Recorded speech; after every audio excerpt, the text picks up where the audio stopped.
When we started concepting for Resistance, we knew we wanted to do a first-person shooter. And we knew we wanted to do something that was a little bit out of the ordinary. We're trying a lot of things with this game that nobody's really done before. We're looking at crazy weapons. We're looking at just a very polished, very tight, fun experience. The kind of thing that Insomniac Games is known for. And what we ended up with was an alternate history story, something that felt familiar, but had some unique twists that would set it apart from most of the other first-person shooters that you see today. When we started designing Resistance: Fall of Man, we knew we were up against a lot of barriers. First of all, there was this public perception that a company like Insomniac really wouldn't be able to do a dark, more mature game. We are known for more comedic games like Ratchet & Clank, where it's all about the humor and the goofy weapons. We had to come up with a story that was a little bit more gripping, perhaps, much more bleak than the stories we've written before. We have a reputation for being very good at creating very tight, very polished experiences that are just more than anything else incredibly fun.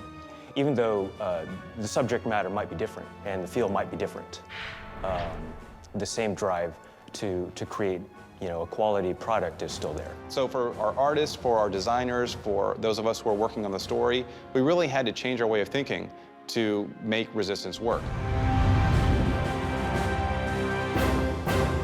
I sent the troops back to Southern Command for a well-earned rest.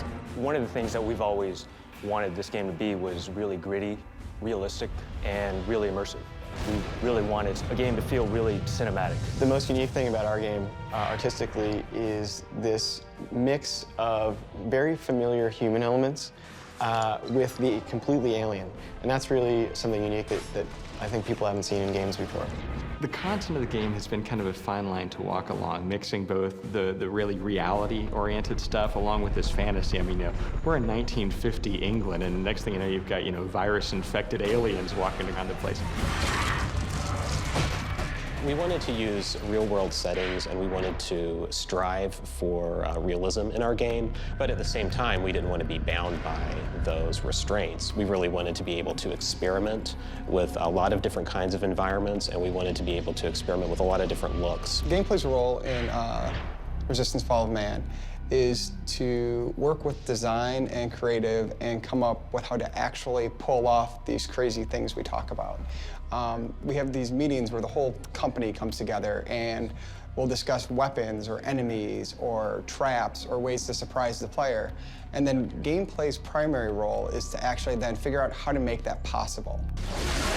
Through the development process, our kind of Insomniac nature was fighting to get out. Our strengths were in creative and interesting arsenal, strategic gameplay. So we started experimenting and seeing where we could go with it. We started thinking hard about what we could do with the enemies to make them really aggressive and scary, what we could do with events in the game to shock the player, and what we could do with our weapons to make them much more brutal than the kind of weapons you would have seen in other games that we've done. We're also really good at blowing shit up. We love to make very inventive ways of doing that. That's sort of our corporate identity. What's Insomniac going to give us to blow stuff up with this time? For the weapons, for a game like ours, where we wanted to tell a story and we wanted to be fast action, it had to be the weapons that are your input, and they have to be more interesting than traditional military weapons, because you've already played those games. I designed the fun things first and let the story people figure out how they fit into the alternate history, and they did a great job of figuring out a fiction for the weapons.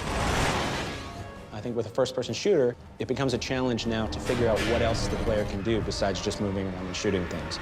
Fucker! It's Leapers! So this affords us chances to think about things we've never had to think about before, like ambiance. Our game is very much about scaring people. There's some pretty scary moments in the game, and I mean, we play it day and night, and we get scared sometimes, believe it or not. The game is aggressive. We want the players to be kind of taken aback by what they're seeing. The characters themselves look mean. The environments look bleak. We want to kind of attack the player's senses with what you see on the screen, what you hear, and what's going on. Resistance has been one of the most complicated games we've ever made, not because of the content, but because we're dealing with a brand new platform. We were dealing with a brand new production pipeline. We had a lot of new folks coming onto the project, and we had to juggle all this stuff at the same time we were trying to keep the company feeling like a small company. We've always had several core principles that we've operated the company with. I mean, the number one is collaboration.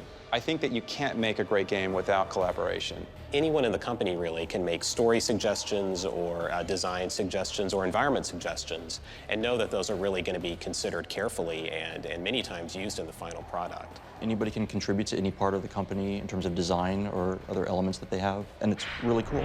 It's a lot of professional, creative people, and it's an excellent vibe. It's great to get everybody's input on things and for them to see things that you didn't expect and to think of things that you didn't think of, and then you kind of add it all together and it gets much better than you could have done on your own. We can make a project and do it with the feeling of one mind.